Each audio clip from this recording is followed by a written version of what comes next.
కోసం ఇది వేసేదాన్ని. ఇది ఎక్కడి నుంచి పోతుంది, ఈ లైన్ ఎక్కడి నుంచి పోతుందంటే మనకు కడప బెంగళూరు వయా రాయచోటి మదనపల్లి రోడ్ కోలార్ నుంచి బెంగళూరు పోవాలి. ఇది చాలా ముఖ్యమైన కనెక్టివిటీ. మనకు బెంగళూరులో చాలా మంది చదువుకుంటున్నారు, మన పిల్లలు చాలా మంది ఉద్యోగాలు చేస్తున్నారు. చాలా ముఖ్యమైన కనెక్టివిటీ. దీన్ని ఇప్పుడు పూర్తిగా మార్చేసి పులివెందుల పైన తీసుకుపోతున్నారు. ఎందుకు తీసుకుపోతున్నారో మిత్రుడు చెప్పారు. వారు సిమెంట్ ఫ్యాక్టరీ కోసం తీసుకుపోతున్నారు. ఇది ఈ మిథున్ రెడ్డి గారు చెప్పి చేపించారా, లేకపోతే మిథున్ రెడ్డికి తెలియకుండా జరిగిందా? 10 సంవత్సరాల నుంచి ఆయన ఎంపీగా ఉన్నాడు. ఈ నియోజకవర్గంలో ఎంపీగా ఉన్న నువ్వు ఉండగా ఈ మదనపల్లి రాయచోటికి రైల్వే లైన్ ని మార్చేసేటప్పుడు నువ్వు నిద్రపోతున్నావా, ఏమి చేస్తున్నావు? ఇది చెప్పాల్సిన బాధ్యత, ఓటర్ని చెప్పాల్సిన బాధ్యత ఆయన పైన ఉంది. ఈ లైన్ ఏ విధంగా వెళ్ళిపోయింది, ఇంకా వెళ్ళిపోలేదు, అట్లే ఉంది, వాళ్ళు ఒప్పుకోలేదు. ఈయన జాబు రాశారు, ముఖ్యమంత్రి గారు జాబు రాశారు, ఈయన జాబు రాపించింటాడు. ఎందుకంటే రైల్వే లైన్ పక్కన భూదందా చేసేదానికి లేదు. రింగ్ రోడ్డు పైన అయితే భూదందా చేయొచ్చు, రైల్వే లైన్ పైన భూదందా చేసేదానికి లేదు. అందుకని నాకేం వస్తుంది లైన్ వస్తే అని చెప్పి పోనీలే అనుకునేట్టున్నాడు. 10 సంవత్సరాలు ఎంపీగా ఉండి ఏమీ చేయకన్నా నేను ఎవరిని చూడలేదు. కాన్స్టిట్యున్సీకి ఒక పని కూడా చేయని ఎంపీ నేను ఇంతవరకు అయితే చూడలేదు. కేవలం వాళ్ళ కాంట్రాక్ట్ల కోసం చేసే అదే అభివృద్ధి అంటారు. వాళ్ళు రోడ్లు వేసుకుంటే వాళ్ళే కాంట్రాక్ట్ తీసుకొని అదే అభివృద్ధి అంటారు. మొన్న ఎన్జిటి 3 ప్రాజెక్ట్స్ వచ్చాయి. 2 పొంగునూరులో ఇచ్చారు, ఎన్జిటి ఆర్డర్ ఇచ్చింది. 2 ప్రాజెక్టులు పొంగునూరులో, 1 ప్రాజెక్ట్ తమ్మలపల్లిలో. ఈ ప్రాజెక్టులకి ఏమి పర్మిషన్ లేకన్నా 2,000 కోట్ల పైచీలకు చేసేది మొదలు పెట్టారు. అక్కడైతే ఆవులవారిపల్లిలో పొంగునూరు దగ్గర సోమల్ మండలంలో ఒక 1500 ఎకరాల పైన పెద్ద మామిడి చెట్లు 30-40 సంవత్సరాల మామిడి చెట్లన్నీ మునిగిపోయే పరిస్థితి. ₹1 రైతుకి ఇవ్వలేదు. రైతుకి ఏమి ఇవ్వకన్నా ఆడ బాగా డబ్బులు దగ్గర 100 కోట్ల పైన మామిడి పండులో వచ్చే ప్రాంతం అది. 40 సంవత్సరాలు 50 సంవత్సరాలు ఆ మామిడి చెట్లు అవన్నీ మునిగిపోయే విధంగా ఒక ప్రాజెక్ట్ కడుతున్నారు. రైతులకు ఏమి ఇవ్వకన్నా వాళ్ళు కోర్టుకు పోయారు, ఎన్జిటి కోర్టుకు పోయారు. ఎన్జిటి కోర్టు 100 కోట్ల ఫైన్ వేసింది. ఇది కట్టేదానికి లేదు, ఇదంతా కూడా మాకు తప్పుడు సమాచారం ఇచ్చి కడుతున్నారని 100 కోట్లు రాష్ట్ర ప్రభుత్వం పైన ఫైన్ వేసింది. మళ్ళీ సుప్రీంకోర్టు వరకు కూడా పోయింది.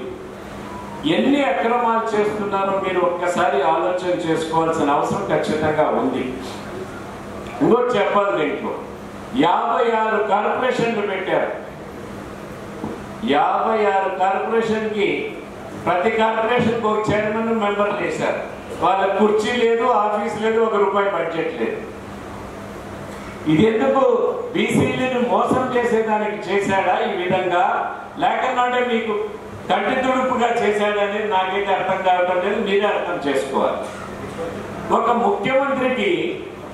ముఖ్యమంత్రికి కేబినెట్ ఉంటుంది, 30-40 మంది సలహా ఇచ్చేదానికి.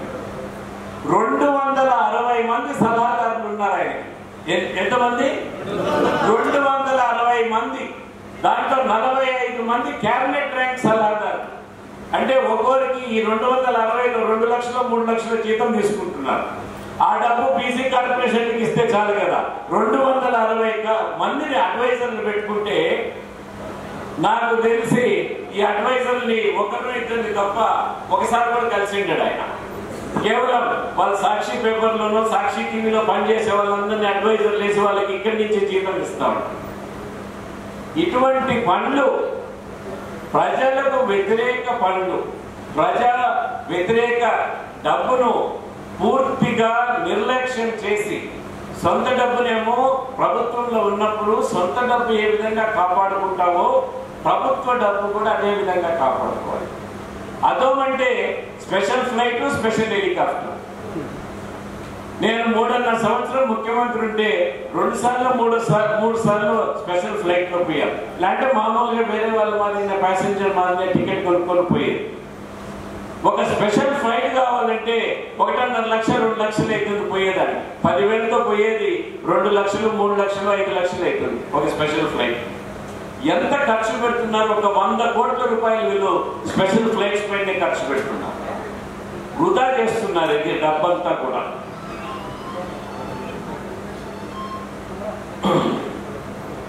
ఈ ఎలక్షన్ యొక్క ప్రాముఖ్యత, మోడీ గారు 10 సంవత్సరాలు ప్రధానమంత్రిగా ఉన్నారు, 12 సంవత్సరాలు ముఖ్యమంత్రిగా ఉన్నారు. 22 సంవత్సరాల్లో ఒక్క రోజు కూడా ఏ మీడియా కూడా ఆయన పైన అవినీతి ఆరోపణలు ఎక్కడా రాలేదు.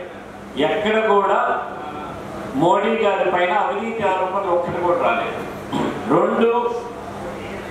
10 సంవత్సరాలు ఆయన కష్టపడి పనిచేస్తుంటే శ్రమజీవి మాదిగా ఒక్క రోజన్నా సెలవు తీసుకున్నట్టు మీరు ఎక్కడన్నా చూసారా? మోడీ గారు ఒక్కరోజు సెలవు తీసుకున్నారు. ఆయనకు ఈరోజు ఏదో ఒక కారణం వల్ల సెలవు తీసుకున్నారని ఎక్కడన్నా చూసారా? కష్టపడి ప్రజలు, పేద ప్రజల్ని దారిద్ర్య రేఖ కంటే పైకి తెచ్చేదానికి ఎన్నో కార్యక్రమాలు చేస్తూ వస్తున్నారు. కోవిడ్ సమయంలో మనకు ప్రపంచమంతా WHO, వరల్డ్ హెల్త్ ఆర్గనైజేషన్ కానీ, వరల్డ్ బ్యాంక్ కానీ భారతదేశంలో లక్షల మంది చనిపోతారని, ఎందుకంటే మన పాపులేషన్ ఎక్కువ ఉంది, లక్షల మంది చనిపోతారని ఊహించారు. కానీ ఏదైతే వ్యాక్సినేషన్ కనిపెట్టి త్వరలో వాటికి పర్మిషన్ ఇచ్చి 220 కోట్ల డోసులు 220 కోట్ల డోసులు ఉచితంగా భారతదేశ పౌరులకి ఆయన ఉచితంగా వ్యాక్సిన్ వేయించాడు. దాంతో మన ప్రాణాలు చాలా అగ్రదేశాలు, అమెరికాలో, ఇటలీలో, చైనాలో లక్షల మంది చనిపోయారు కోవిడ్. కానీ మన దేశంలో అందరినీ ఈ కోవిడ్ ఇదేసి వ్యాక్సినేషన్ వేసి కాపాడాడు.